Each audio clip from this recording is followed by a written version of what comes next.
Pump it up, pump it up. Trae. Come on, come on. With Trae. Pump it up, pump it up. It's the day with Trae. This is the day to gain inspiration, to make a positive change in the nation.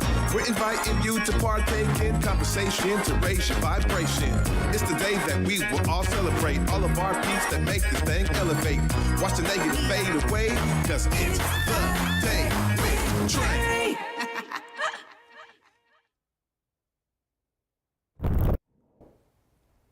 Grand Rising, everyone. Welcome to the Day with Trae. I'm your host, Trae Holiday. I want to welcome you to a feel-good, fly-ass Friday. Really excited because my brother, Rell Be is in the building, y'all. One of the dopest MCs. We're going to be talking all about his journey into music and, of course, some amazing shows that he is bringing to the people. So I'm so excited he's here. And later on in the show, we got Fancy Vargas in the building. We're going to be talking about all the great work she's doing in community. Also, you know, I get excited when our people show up here in the Black Media Matter Studios for the Day with Trae. So I'm so glad you are ending your week with us. Thank you for watching throughout the week, and I'm so grateful that I get to dive in with my guest today. But y'all know it's the top of the show right now, so it's the perfect opportunity for you to help us grow here on the Day with Trae. Please share the stream with folks who you feel could benefit from a daily dose of dopeness right here on the Day with Trae. And if you cannot watch our TV show, we still have you covered because you can listen to us anywhere you find your favorite podcast. Just search Converge Media Network and the Day with Trae. You'll find me on whichever platform is your favorite. Well, up next, y'all, we got Rell Be in the building, and it's time to talk about all the ways that he's bringing his musical talent to the people. What's up, Rell? What's poppin', Trae? Good to see you. Finally. So glad to have you here. You know, as a real fan of yours, I first got to start off by saying thank you.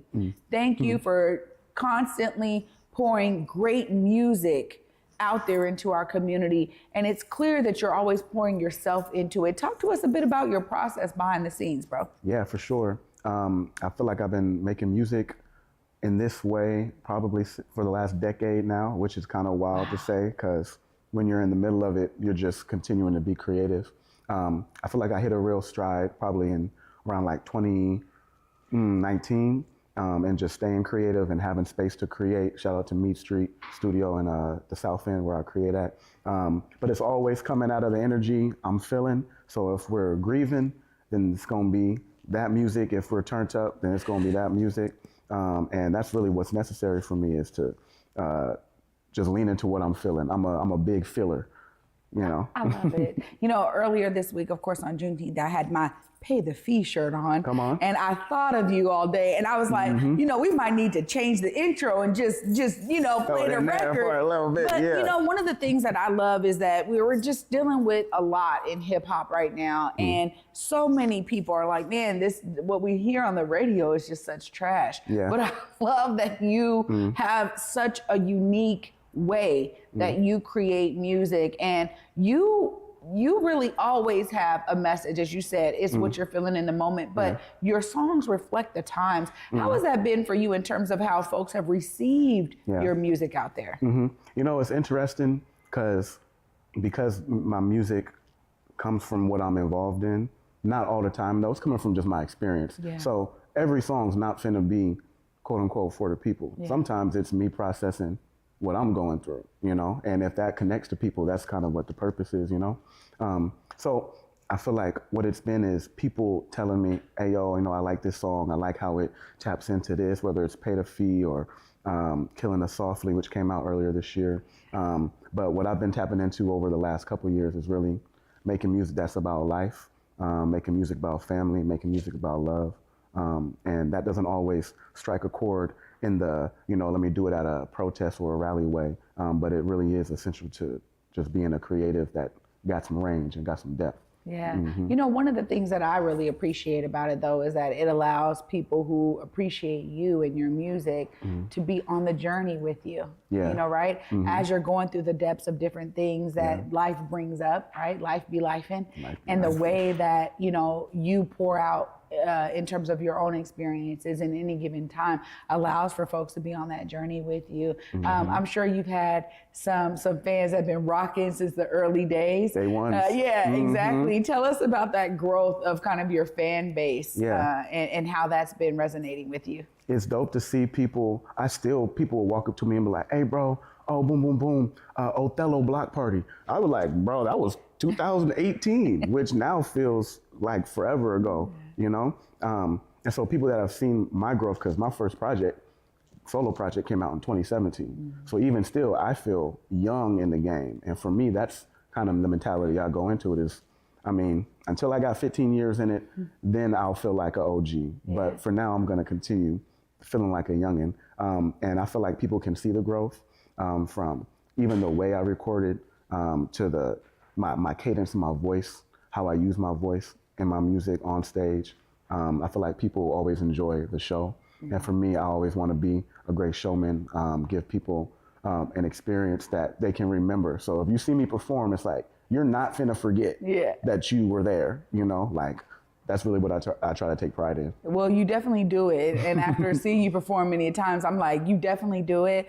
I also gotta say here that, you know, you come from some organizing background. I mean, it's in your blood. You know, you've been in the community. You were raised through community in this village mentality. You still do so much work in community aside from your music. Tell us how that has influenced you as an artist. I mean, it keeps me grounded, keeps me humble, and lets me know that for me, I really feel like music is a vehicle, it's a tool, but it's in you, it's not on you. So for me, I'm gonna be making art, whether if I don't see somebody for 6 months, they don't gotta ask me like, "Oh, Rell, you still rapping?" Like, you know, bro, you know I'm rapping still, you know? So for me, it's really about staying grounded and connected, tapped in with the young people. Their energy is always gonna be what I'm looking for, to follow their lead. What ideas are they putting out? What side of whatever it is are they standing on? Usually it's probably where we should go. Wherever the young people's energy is at is where the movement should follow. And so for me, it's just really staying connected, both intergenerationally, so with my elders, the youngins, and then as much as I can being aware of what's going on in the current without being on the internet too much. Yeah, that's good for you. That's good for you. I mean, we all need that break away from whatever they are creating in terms of what we're supposed to be absorbing, right? Yeah, exactly. So I appreciate your outlook on that. It's necessary. But, you know, also, too, there's something special about the visuals. And I want to get into this with you because your music videos and the visuals, even for like album covers and things like that, it's always something so uniquely you. How do you choose what you're going to do or work with the right creative team to make what you have maybe in your head come to life? Yeah, shout out to all the folks that I've worked with, both videographers, photographers, graphic designers. I feel like everything that I do is collaborative. It definitely starts with a seed in my mind or a vision, and then I throw it at somebody and see like, okay, does this inspire them? I don't want to work with nobody that don't want to work with me. That's where I start. Like if it feels like, or it's gonna be hard for you to do this, like, bro, just say no, fam, and I'm gonna find somebody else with ease, you know? But when it comes to the visuals, I just feel like music can only go so far in this era. The audio, people can hear it, it can resonate, but they want to see it. They want an image that's gonna strike them. And even sometimes, they might not remember the song, but they'll tell me about the video. And so I really try to put some energy, good time, good creativity to show something, one, that people never seen before, and two, is telling a story. And so I really want to also showcase Seattle in a way that's kind of like a timestamp.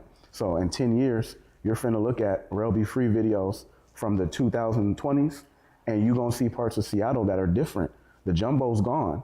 You know what I'm saying? You're gonna see Rainier Avenue, you're gonna see Beacon Hill in a way I don't think even I've seen that from people that came before me in the city. And so that's really what I'm trying to push. I appreciate it so much because that was what I was going to say. Almost every time, though, that I am able to talk to an artist, there's something really special about the sign of the times we're in and how your artistry reflects that. So I love that you are intentional about the visuals, specifically for Seattle, because I feel the same even with this show. It's like you're going to see the evolution of people. If you go back to the Day with Trae episodes in 10, 20 years, you're going to be like, oh, that was Rell was doing, you make those connections. Yeah. So I think it's so important to be able to capture the moments in time right now that are so relevant to today, but are also great reflections for people in years to come. Now, we're catching you at a great day on this Feel Good Friday. You just had an amazing show last night, opening up for Talea, and that was all R&B, smooth Rell vibes. And tonight you got an amazing show. You're opening up for Dead Prez. I mean, come on, man. Just tell us a bit about how these, these amazing concerts continue to pour into you as an artist. It's dope when things fall into your lap. It's dope when you put something into motion and it comes to fruition. And I feel like that's really the dance of being an artist, is you got to speak what you want. And you don't always know what's gonna hit you, but you just always want to be ready. And this opportunity came, and shout out to Abyssinian Creole, who's also on the bill, the homie Mustafa. And having an opportunity to open for Dead Prez is something I relish. I'm about to bring it for real. I got my set locked in. I'm gonna have some of the homies with me. I'm just really excited to be in a space where I know the vibration of the headliners is in line with what I'm doing. Yeah, it's in great alignment, honestly. I was able to moderate a panel with them last night. And just the realness and the genuine nature that they bring, I could see how the vibrations of all of y'all is going to be powerful tonight. Of course, if folks want to come and try to see this show, if tickets are still available, I want to give you time to not only let us know about this show, but then how people can stay continued in terms of plugging in to all the things you have going on. Let them know right there. It's popping, y'all. At Rell Be Free, RELLBEFREE. Everything, Twitter, Instagram, all that. You can check out my link tree. I got all my recent singles, music videos, upcoming shows, including tonight. So get them tickets before they sell out.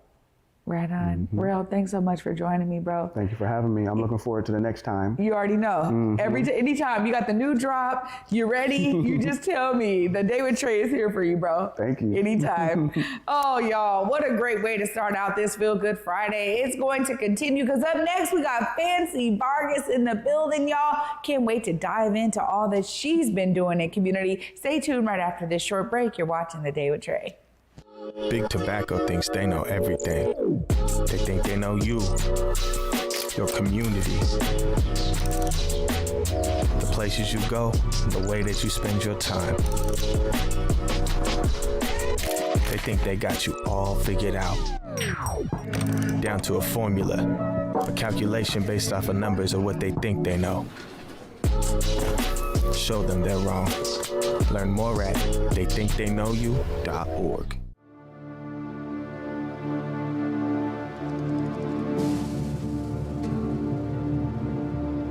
The importance to share the history of the Buffalo Soldiers of Seattle and Buffalo Soldiers of everywhere, including cowboys and cowgirls of color everywhere, is really important because most likely they're forgotten.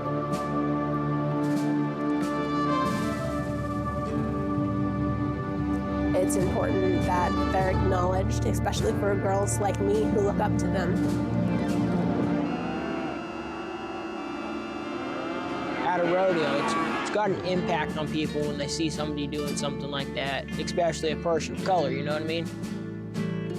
It's got a big impact on people, I think. Representing the Evergreen State, I am your Miss Teen Rodeo Washington, Jessa Thomas. Welcome to the Windswept Farm.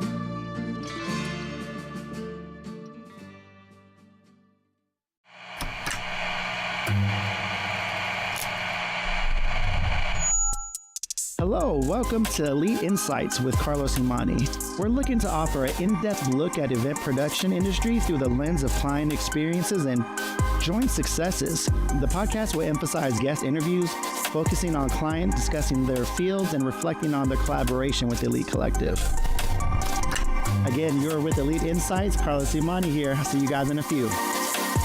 Welcome back, y'all, to the Day with Trae. I'm your host, Trae Holiday. Joining me right now is Fancy Vargas, CEO and Creative Director at Elevate PR Management. Hi. Hi. How are you? I'm doing well. How are you? Good, good. I'm glad to have you here. I mean, tell us a bit about the beginnings of Elevate and what made you say, I got to go in this direction to serve businesses. Tell us more. So initially, I just organized a protest in the city of Renton for children and families. My children wanted to come with me to protest, but it wasn't necessarily safe here in Seattle with the police being how they were being. And I really wanted to organize something that taught the kids that they had a voice and that they had a power, even though they were a child. And I had them do that through art. And at that time, the Arts Commission came downstairs and asked me if I would put together a citywide art walk for Renton for the Black Lives Matter movement, which I had no idea how to do. At that point, I was just a mom, but I was like, whatever, I'll figure it out, and just Googled my way through the whole process. That was very well received by the city and city council members, the mayor. And then through that, I met a lot of local downtown Renton business owners. And during COVID, we lost 40 businesses in downtown Renton. And in addition to that, the city decided to do a full construction projects on the street. So the businesses were really suffering. And as a mom who was raising her children and community, I understood that when our businesses do well, our communities do well.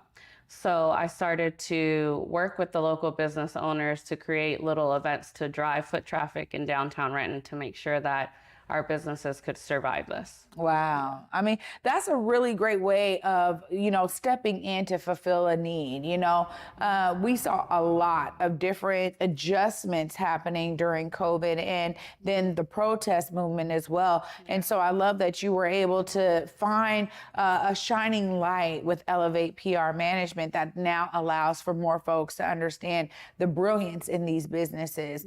So thank you for that work. That's really hard work. But also too, I mean, there's something to be said about the ways that customers connect to businesses, whether it's products or services. Tell us about how you're seeing that nuance there, because it can take a lot of different things to get someone to realize, man, this is in my backyard, or I don't have to go online for this. Tell us about that kind of experience for the new customers. So because I got to work so closely with those businesses, I really got to know the business owners. And for me, I really believe that people are buying you, not just your product. So sitting with them, getting to know them, what their mission is, what their passion is, and why they do what they do, and figuring out a creative way to tell that story is really the way that I came about PR.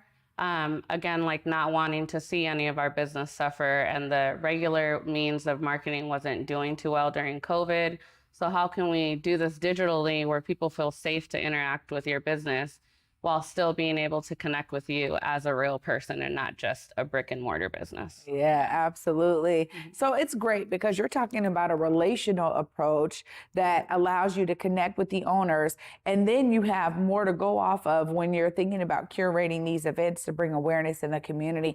Renton has some really unique characteristics in terms of like the city council, the city's makeup, and the advocacy, right? And so tell us about how you're experiencing the mix of all of those things. Because one of the things that pops up for me is, Renton City Council was like, no, we don't want, these homeless folks in the old Red Lion Inn or whatever, that hotel. And it sticks out to me because I go, man, like there's certain things and characteristics that show up for a city when it comes to the representation of that city. How have you experienced that mix? Yeah, I think for the city entities, it has been pretty difficult. Although it is diverse in the way you see it, their actions don't necessarily match. And there's been a lot of tokenizing without really understanding what the community needs are. And I am so grateful though, because through my work, I got connected with a group of Black elders, Dr. Linda Smith, Miss Benita Horn, and Mr. Clarence. They've been doing advocacy in Renton and the Seattle area for over 40 years. And for me, I really believe like learning from them is the way to progress past the work that they've already done And for Dr. Linda and Miss Benita, who are 75 and 76 years old, they understand that they now need the next generation to take on the work. And I really have enjoyed essentially sitting at the feet of them and learning how to navigate these political systems, because I'm from the East Coast and my approach would not be so kind. Yeah. But you can't really go around cussing people out. So having them guide me on how to approach that has really been a blessing. Oh, that's beautiful. Well, and you also have this event coming up, right, in Bellevue. Tell us more about this phenomenal event you have. Yeah, so the Black Excellence in the Art celebration will be happening at the Bellevue Art Museum on June 29th from 6 to 9 p.m. And before that, we will be having a VIP rooftop party for our sponsors and anyone else who wants to attend. This event and the collaboration with Bellevue Art Museum is pretty significant because it's the first time in their 75 years of existence that they've really had a prominent Black presence in the museum. I was working at Legion as their art curator, and I just thought, I really would love to see some of my artists in the museum. Let's just pop over and ask and see what they say. And I did just ask, and they were very open to it, and open to understanding what their responsibility is in the process as well to create true equity in the arts. And I think it's been a learning process for us all because I don't have a business that's based on sales, and that was pretty difficult. But luckily, Richard Burnett, who owns our Burnett brand, he stepped up from the group and really helped me navigate that system. And then I've had a few other artists who have also stepped up in more of a leadership role to make sure that we make this successful.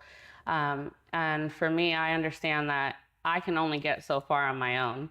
And really, to make the biggest impact, we have to work together to do that. So featuring 28 Black artists and 4 Black businesses, 4 Black authors is just so amazing. Like all of us being able to be there in that space and helping their artwork and their businesses get in front of people that they wouldn't necessarily have access to otherwise. So it's been a crazy ride. And sometimes, like the other day, I'm like, oh, I can now put this on my resume. Like I owned and operated a store in Bellevue for 6 months. Wow. Well, this is really fantastic. And I think, being able to permeate other areas of, different cities and throughout the state like Bellevue, which doesn't have much diversity, to bring something there that then allows for people to, showcase the level of, excellence in Black community because of your efforts. Kudos to you. Of course, if folks are trying to tap in, if they want to learn more, if they want to come to this amazing event you have coming up, please look right there. Let them know how they do that. Follow us on Instagram at ElevatePRM. You can also find our art events on Cultivate the Collective and our Black Focus pop-up markets on Black Love Market. Oh, thank you so much, Fancy. Great work. Thanks for stepping up and filling these voids. We need more of you in our community. Appreciate you. Thank you for having me. Y'all, what a way to wrap up all of this Feel Good Friday with this amazing, inspiring story with Fancy Vargas. Y'all, I'm going to be able to wrap it all up because you know what? It's the end of the week. We're feeling good. We got to get to Rell's show later tonight. I'll wrap it all up right after this. Stay tuned. You're watching The Day with Trae.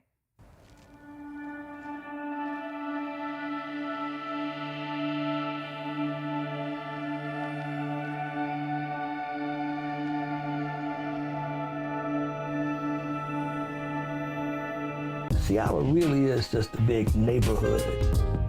It was a place for us to grow. We all have a gift of some sort. It's just my vision of what I see. Theater allows you to hit harder and be more. There's a sense of hope that your story will survive longer than you will. Stream on the Cascade PBS app or watch live. Fridays at 8:50 p.m. on Cascade PBS. Learn more at blackartslegacies.com.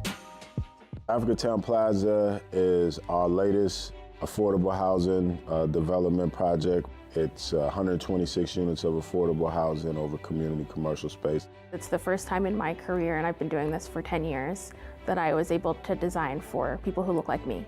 Africa Town Plaza is a beacon of hope Africatown Plaza is a love letter to the community.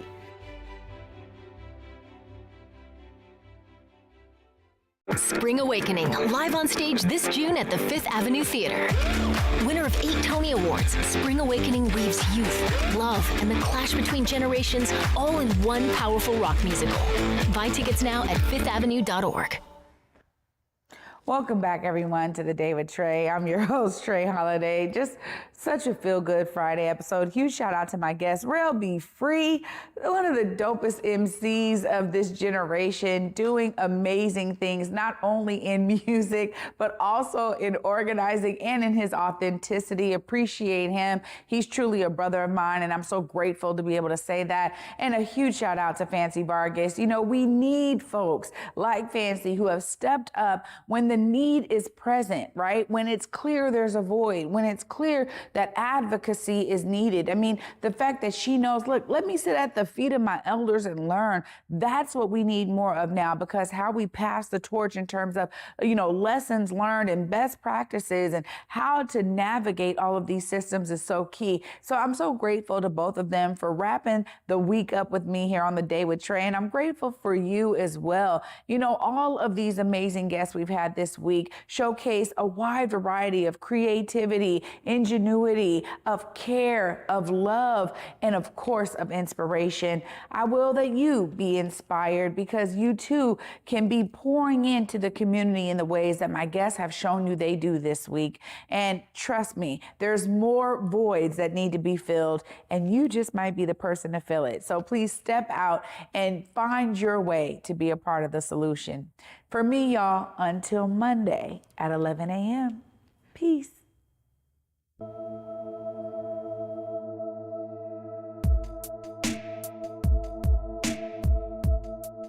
Converge Media produces culturally relevant content for Black and urban audiences. Our coverage is raw, transparent, and objective, praised by community leaders, government officials, and residents. Support Converge Media today via Venmo, Cash App, or PayPal at Converge Media.